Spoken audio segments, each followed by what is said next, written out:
School और college में एक अंतर यह है कि हम आम दिनों में भी स्कूल की छुट्टी मारने का प्लान बनाते हैं और कॉलेज तो हम छुट्टी वाले दिन भी चले जाएं।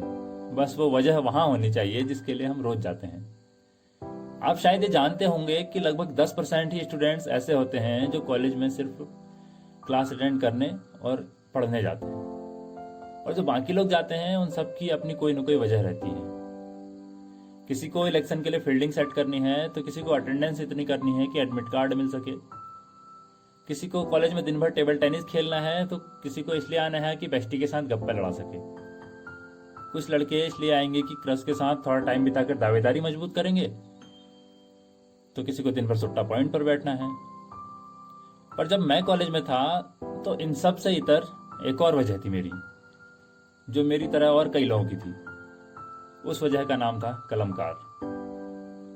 कहने को तो कलमकार दीनदयाल उपाध्याय कॉलेज की लिटरेरी सोसाइटी भर है, पर कलमकारों के लिए वो क्या है ये बताने के लिए तो कलमकारों के पास भी शब्द नहीं। 12वीं में जब बच्चे अच्छे नंबर लाकर डीयू के दीनदयाल उपाध्याय कॉलेज में एडमिशन लेते हैं, तो शुरुआत में उनकी पहचान BA program, electronics, physics honours, computer science, life science जैसे तमाम कोर्सों के नाम से होती है। पर यहाँ आकर जो एक बार कलमकार से जुड़ गया, आने वाले कई सालों तक उसकी पहचान कलमकार के नाम से बन जाती है। कभी कभी तो कुछ दोस्त और टीचर्स भी ठिठोली करते हैं कि तुम तो कलमकार ऑनर्स वाले हो, ये बीए प्रोग्राम, कंप्यूटर साइंस ये तो तुम्हारे जेनरिक सब्जेक्ट हैं।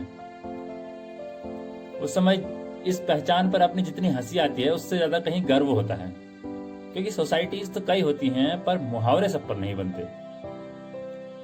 यूनिवर्सिटी और कॉलेज के सेमेस्टर प्लान कुछ भी होते हों, कलमकार वालों के सेमेस्टर प्लान सबसे अलग रहते हैं। ऑड सेमेस्टर में इन्हें ऑरोरा कराना होता है और इवन सेमेस्टर में केएलएफ और कवि सम्मेलन। ये इवेंट्स कॉलेज के वो इवेंट्स होते हैं जिनका इंतजार सारे कॉलेज को रहता है, और कलमकार वालों को इनका इंतजार इसलिए रहता है क्योंकि इस दिन वो एथनिक ड्रेस पहनने वाले होते हैं। कलमकार वो वजह है जिसकी वजह से एक थर्ड ईयर का सीनियर फर्स्ट ईयर वाले जूनियर का बेस्ट फ्रेंड बन जाता है, और वो सीनियर जूनियर हैं किसी को याद तक नहीं रहता।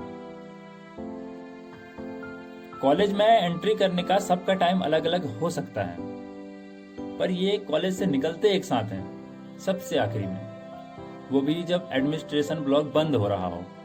और कई बार तो निकलते नहीं, निकाले जाते हैं, जब गार्ड अंकल आकर कैंपस खाली करा रहे होते हैं और सबको भगाते हैं। और उसके बाद भी ये आम स्टूडेंट्स की तरह रिक्शे में बैठकर अपने पीजी, अपने फ्लैट या अपने घर नहीं जाते।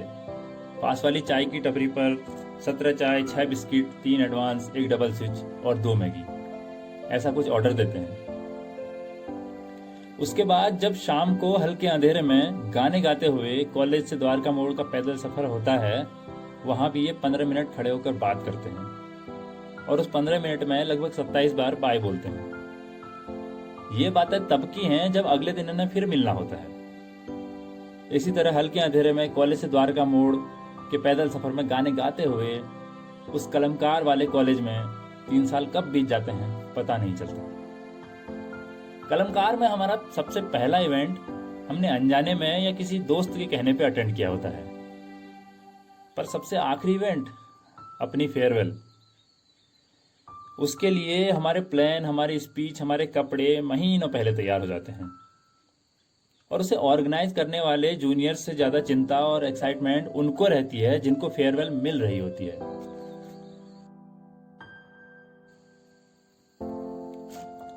इस साल कोरोना ने न सिर्फ हमारी आजादी छीनी है, बल्कि मेरे कई कलमकार दोस्तों की यादों के गुच्छे वाली वो शाम छीन ली है जिसमें वो 3 साल की यादें एक साथ पिरोते। कई ब्लेजर और साड़ियां उदास रह गई, जिन पर एक खास दिन कई टैलेंटेड और मेहनती कलमकारों के 3 साल के सफर का हासिल आंसू बनकर गिरता। खैर ये भी सच है कि कलमकार में जो एक बार जुड़ता है वो हमेशा के लिए रह जाता है। ये फेयरवेल तो बस इसलिए होती है क्योंकि हमारी कॉलेज से विदाई होती है, तो क्या गम, हम कलमकार हैं और कलमकार रहेंगे। टपरी पर एक साथ कई सारी चाय का ऑर्डर जाता रहेगा, कॉलेज से द्वारका मोड़ के रास्ते में गाने गाए जाते रहेंगे, वैष्णो ढाबे पर सामूहिक भोज होता रहेगा, शमा की बिरयानी और स्वास्तिक की चाउमीन के लिए भीड़ लगती रहेगी। और हाँ, लगाकर आग दिलों में हमने शौक पाले हैं लगाकर आग दिलों में हमने शौक पाले हैं। कोई पूछे तो कह देना हम कलमकार वाले हैं। कोई पूछे तो कह देना हम कलमकार वाले हैं।